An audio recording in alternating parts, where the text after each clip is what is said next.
ఏ విషయంగా అయితే కుటుంబాల్లో కార్యాలు జరగాలని ఆశపడుతున్నారో, ఏ విషయంగా తోటి వారి కంటే హెచ్చింపుగా నిలబడాలి, బలపడాలి, స్థిరపడాలనే ఆశగా ఎదురు చూస్తున్నారు. ప్రతి ఒక్కరి పట్ల కూడా ఈ వాగ్దానం నెరవేర్చబడాలని ఈ క్యాలెండర్ కూడా అండి ఓన్ డిజైనింగ్ అండి. దేవుడు గొప్ప ఆలోచనతో నడిపిస్తున్నాడు. ఇందులో నా గొప్పతనం ఏమీ లేదు, ఆయనకే మహిమ కలుగును గాక. ఆమేన్. ఈ కృపా సన్నిధి ద్వారా ప్రతి ఒక్కరి పట్ల కూడా అద్భుత కార్యాలు, ఆశ్చర్యకార్యాలు జరిగించుకోవాలని ఆశగా ఎదురు చూస్తున్నాడు. కాబట్టి ఏమీ తెలియని నన్ను ఎన్నుకొని వాడుకుంటున్నాడు. అట్టి రీతిలోనే ప్రతి ఒక్కరి కుటుంబాల్లో కూడా ఆయన వాగ్దానాలు నెరవేర్చబడాలని ఆశగా ఎదురు చూస్తున్నాడు. కాబట్టి ఈ వాగ్దానాలతో ప్రతి ఒక్కరి పట్ల కూడా నెరవేర్చబడాలని మనస్ఫూర్తి కోరుకుంటున్నాను. ఎన్నో విషయాలుగా అనారోగ్యం నుండి స్వస్థత విడుదలను ఇచ్చి బాగుపరిచి ఉన్నాడు. గర్భఫలం లేని వారికి గర్భఫలం కూడా ప్రేర్ రిక్వెస్ట్ రూపంలో జవాబు దయచేస్తున్నాడు. అదేవిధంగా ఎవరైతే భయం ఆందోళన ఉంటున్నారో విడుదలను ఇస్తున్నాడు. ప్రతి విషయాల్లో కూడా ఆయన సన్నిధితో నడిపిస్తున్నాడు, ఆశీర్వదిస్తున్నాడు. మరి ముఖ్యంగా 2026 ఈ క్యాలెండర్ రూపంలో కూడా ఎంతో గొప్ప కృపతో అద్భుతంగా నీకును నీ ఇంటికి నీకు కలిగినంతటికీ క్షేమం కలుగును గాక ఎంతో స్పష్టంగా బయలుపరిచి ఉన్నాడండి. ఎందుకో తెలుసా? నీకును నీ ఇంటికి నీకు కలిగినంతటికి. ఈ మాట ఎవరైతే రూఢిగా నమ్మి విశ్వసిస్తారో వారి పట్ల సంపూర్ణంగా నెరవేర్చబడును గాక. అట్టి రీతిలో జనవరి నుంచి డిసెంబర్ వరకు కూడా నాయన తండ్రి 6 వాగ్దానాలతో మమ్మల్ని దర్శించావు, మమ్మల్ని ఆశీర్వదించావు. మేము రూఢిగా నమ్ముచున్నాం. ప్రతి ఒక్కరి పట్ల కూడా నాయన తండ్రి 1 సమయంలో 25:6 ప్రకారం సంపూర్ణంగా నెరవేర్చబడును గాక.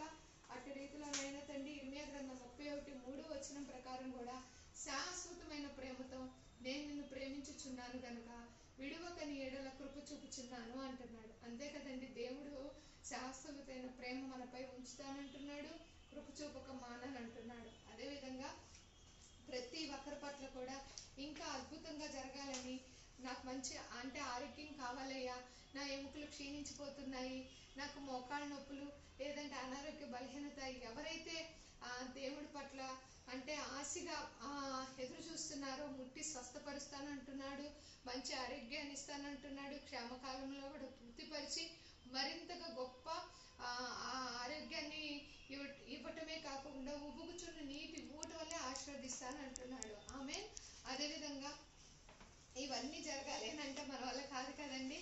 అందుకే శక్తి చేతనైనను బలము చేతనైనను నా ఆత్మ చేతనే ఇది జరుగునని సైన్యములకు అధిపతి యెహోవా సెలవిచ్చును అంట. ఆమె ఎవరండి? సైన్యములకు అధిపతి యెహోవా నా ఆత్మ ద్వారానే ఈ కార్యాలన్నీ జరిగిస్తానని సెలవిస్తున్నాడు. ఆమె అదేవిధంగా ఎంతో కృపతో ఆయన మరలా ఏమంటే ఇవన్నీ కూడా నెరవేర్చబడుతున్నాయని అంటే మొదటిగా ఏమని చెప్పి ఉన్నాడు? నీకును నీ ఇంటికి నీకు కలిగినంతటికి క్షేమం కలుగును గాక. ఎలా అయితే చెప్పి ఉన్నాడో 2027 సంవత్సరంలో కూడా మునుపటి కంటే అధికమైన మేలుతో మీకు మేలు కలగజేస్తానని సెలవిస్తున్నాడు. హెచ్కేఎల్ గ్రంథం 36:11 ఉంటుంది. అంటే ఈ వాగ్దానాలు ప్రతి ఒక్కరి పట్ల కూడా నెరవేర్చబడాలని మనస్ఫూర్తి కోరుకుంటున్నాను.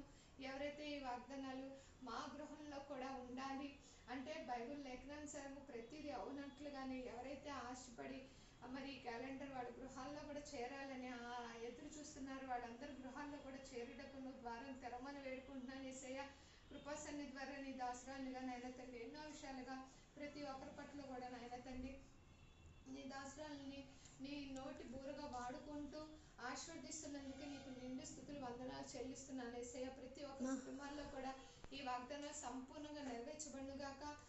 మరి 2026 సంవత్సరంలో కూడా ప్రతి ఒక్కరి జీవితాల్లో కూడా ఊహించిన అద్భుత కార్యాలు జరిగించుకున్నందుకే నీకు వందనాలు చెల్లిస్తూ నాకు యేసు పరిశుద్ధ నామమున అడిగి వేడుకుంటున్నాం తండ్రి. ఆమేన్, ఆమేన్, ఆమేన్. గాడ్ బ్లెస్ యూ అండి. ప్రతి ఒక్కరు కూడా ఈ క్యాలెండర్ ఎవరైతే కావాలని ఆశపడుతున్నారో అక్కడ డిస్క్రిప్షన్లో అడ్రస్ నెంబర్ ఉంటుంది, వాట్సాప్ చేయవలసిందిగా కోరుచున్నాను. ప్రతి ఒక్కరి కుటుంబాల్లో కూడా దేవుడి ఈ వాగ్దానాలన్నీ సంపూర్ణంగా నెరవేర్చబడును గాక. ఆమేన్. God bless you.